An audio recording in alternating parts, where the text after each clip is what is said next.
So just a quick update for how stupid I am and the demolition noob I truly live up to the name of. Even, I believe this is the 10th car I flipped. This is my fourth summer I've done derbies. This is the 10th car. Had pretty much everything ready to go. You can see now we're inside the giant pole barn. My father-in-law backed it up on the ramps, ready to just kind of get the fuel pump set.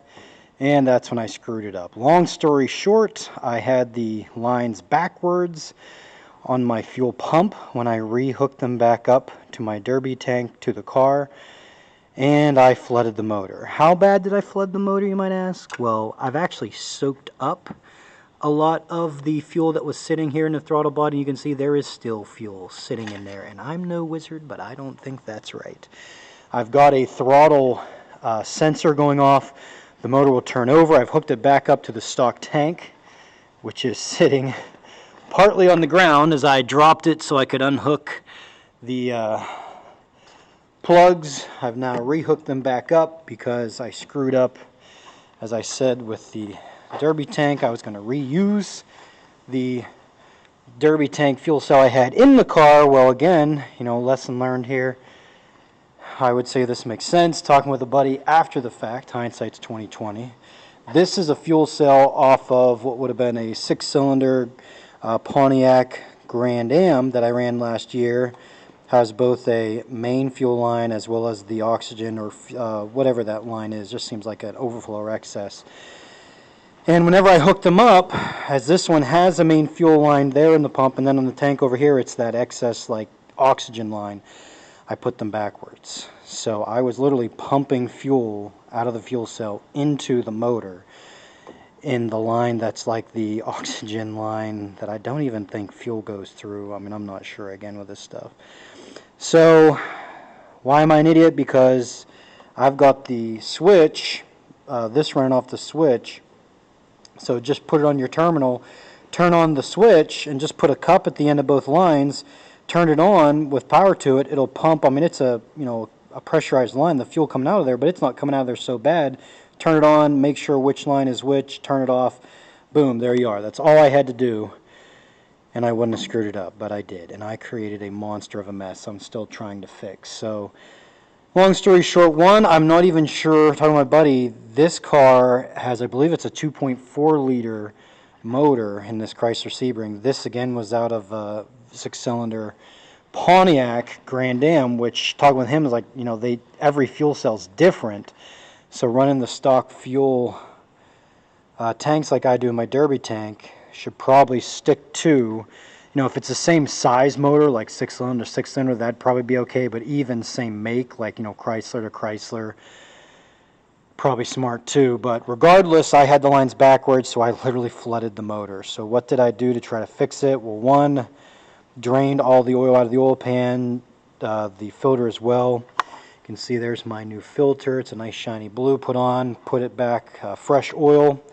That was a $30 purchase. I cost myself extra, and now again I've already soaked up. There was fuel sitting out to here in the throttle body here. I just took the air intake there off of it, and now you can see there's still fuel sitting there. So I'm taking off these 4. I unhooked the plug there. I'm taking off these 4 bolts to take off the throttle body and hopefully get all the fuel out, and hopefully that error code goes away. It's a lightning bolt, and it's a throttle sensor like alert. The car will turn over, the starter that is, but it won't fire, and I can imagine why whenever you got fuel sitting in there. So here we go, see if I can fix my mistake. I've got a car ready to go other than just strapping down the battery and the tank, and then just tidying up the wires and paint it, and I was done. Well, here I am now 6+ hours later trying to figure out how to fix my error, if I even can. So wish me luck. Pretty frustrating. So just to show, there is the throttle body off. There's the gasket. Throttle body sitting right there, and yes, that is fuel sitting all the way up to the edge. So I'm going to shop vac it out, kind of let it completely dry out, put the throttle body back on, plug the sensor back in, put power back to the car and computer, and hope, fingers crossed, that I get lucky. Tomorrow's the Derby, and I'd be pretty upset if I had this car all flipped and ready to go, and then I screwed up at the 11th hour, so we'll see. And just one last update here to show before or the moment of truth you could say, that is a dry, and I would say appropriate, throttle body. So we're going to put her all back together, but just wanted to add to this what I should have done. There's my bag of zip ties. Again, you can get those from Walmart or AutoZone or wherever. So the reason why, not to justify my idiotic reversing of the main fuel line and the oxygen line, but the reason why I did it is from here, right here, over to where you see there my clamps, my high pressure clamps. The hose, that's the main line there. These other three, here's the brake, the first two, and then this third one here is the oxygen. That's a regular line up until I have it right here. But this part of the main fuel line was rusted out pretty good, like it was borderline leaking. So I said, well, I mean, I can drop the stock tank and put it in the car. Well, that ended up, they said, you can't do that. The promoters I was going to. So I was like, well, I'll try the old fuel cell that I had in the Derby tank, and well, that's where everything went awire. But what I will do in the future, when I'm just going to run the stock tank for whatever reason, I don't think the car is going to last super long or just convenience, I'm just going to, in essence, do like I did here.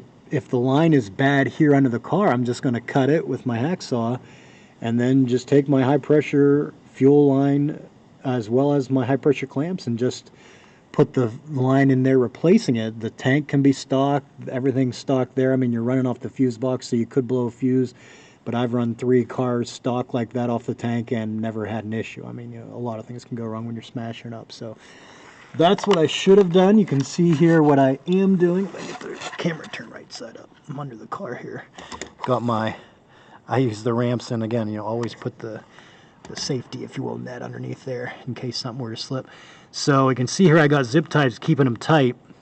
I got one here in the end, and what I'm going to do is I just have, see here, my excess fuel line I'm going to put on top of the tank, and I'm going to strap it back up under the car, and hopefully when the throttle body goes on, that error code is going away, and the fuel pump's priming. I mean, it's working like it should. It's just that error code for the throttle body is why the car's not turning over. So put the tank back up, run it stock, and yeah, that's what I should have done from the get-go. Just ran a stock tank. So just to wrap this up, there is a happy ending. She did indeed fire. Got the throttle body back on there, plugged in the plug right at the bottom corner there. My fuel lines, made sure they were all tight and ready to go. They're ready. I'm just going to have my wife help me get the jack under it so I can lift it back up, and then I'll just put the straps back up, which I didn't even take off, and it's ready to go. We're going to run in the stock position, and she is firing.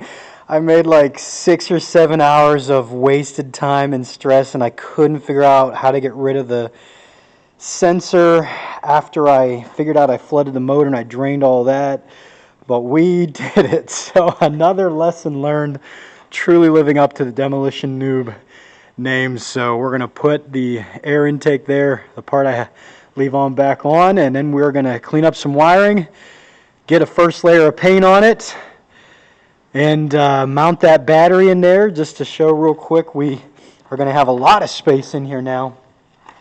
So that is my Smith's metalwork. I'm going to put cushion pieces around it because the battery is not as big as that monster. I'm going to bolt her right here, and the wires I already have run in there.